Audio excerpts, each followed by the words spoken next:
Well, I had a sociology of religions professor. It was bad. One of the main arguments he was making was that people in the of course, people in the Middle East are going to believe in like Allah or Shiva. That by me just like living in this area, of course we're going to be Christians.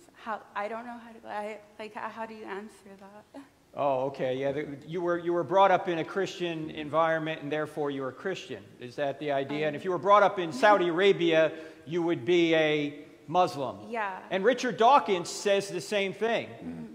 It's ironic that Richard Dawkins says if you're brought up in a Christian nation, you'll probably be a Christian, when he was brought up in an ostensibly a Christian nation, and he's an atheist. Right? That doesn't determine whether any given religion is true. The question that we have to try and discover is where does the evidence point? Is Islam true? Is atheism true? Is Christianity true? Regardless of where you were brought up. I mean, in Saudi Arabia, if Christianity is true, it doesn't matter that everybody in Saudi Arabia is a Muslim. They're wrong. Of course, if Islam is true, it doesn't matter how many people in America are Christians. We're wrong here. So the question is, what is the evidence? That's the real question. And the history of Christianity actually betrays that. Because let's think about it. In the first century, the only Christians are not in a Christian environment. And they changed the world by doing just the opposite. By becoming Christians in an environment that has no context for Christianity.